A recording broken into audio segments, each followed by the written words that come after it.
Chí đi chống bão đấy à? Bão lụt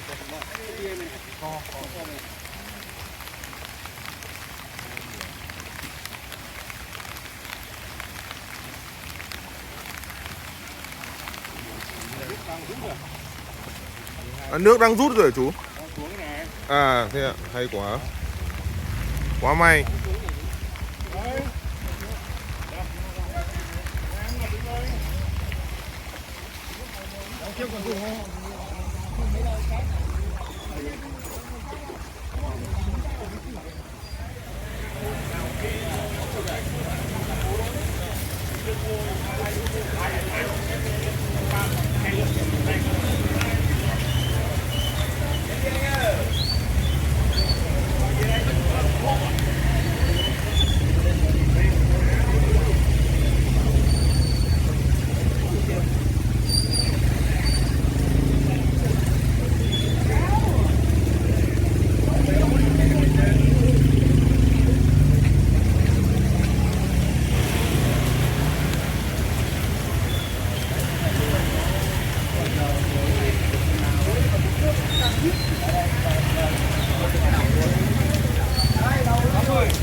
bơi ăn cái gì này đây thì kiểu mẹ tôi bơi từ đây vào đấy thì mẹ chỉ 5 phút.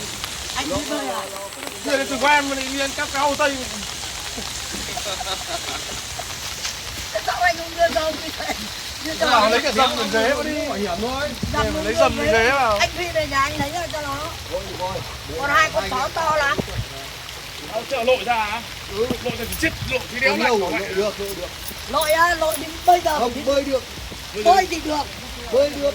Nhưng mà bây giờ lội như anh thường đến mồm bây giờ phải đi mắt. Đi làm sao? Bơi được.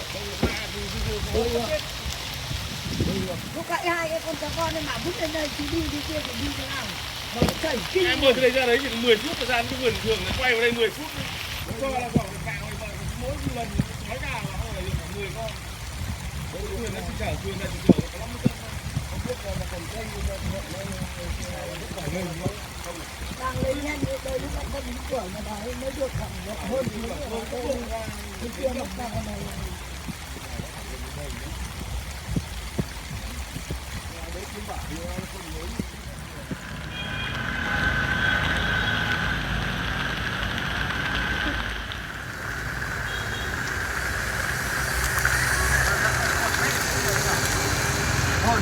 Nước cao chắc phải tầm mét.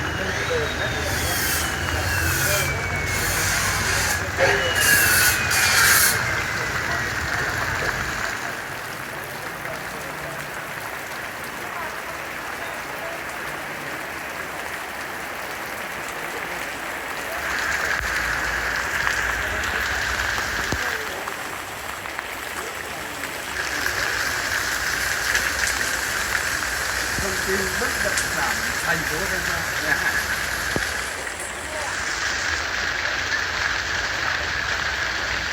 Lúc tháng này nó mới ở đây này. Bây giờ lên hơn một tí rồi thì Nó lên được hẳn rồi. thế bây giờ là anh chị nhìn vào nhà hay là anh chị đang Đến xem thôi. Đến xem để nghiên cứu xem cái giá. Thế nên là nó không để ấy được đâu. Từ sáng giờ lên có cao không chị? Đây là bị tồn lại cái nước cũ cộng thêm nước mưa À, chứ không phải nước nó tràn được. nước không tràn á. vì em vừa đi qua chỗ chỗ đường 9 ấy, người dân ở đấy bảo là rút hơn so với buổi sáng. Đúng rồi. Vâng. Đây là cái nước tồn cộng với nước mưa chị ạ. À, Hiểu chưa? đấy thế thì em mới hỏi thấy lạ rồi. Nhà chị ở đoạn trên cái đây này. Vâng. Đây chú ấy có cái kho ở đây chú còn chẳng lo. À, Chị ơi, chị lùi lại cho Vâng. cho anh chị đi chuyển cốt. Chú ơi, chú.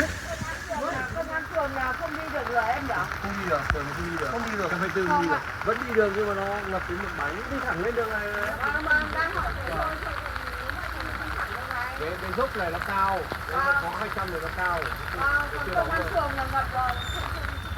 An Dương là đóng cửa khẩu rồi.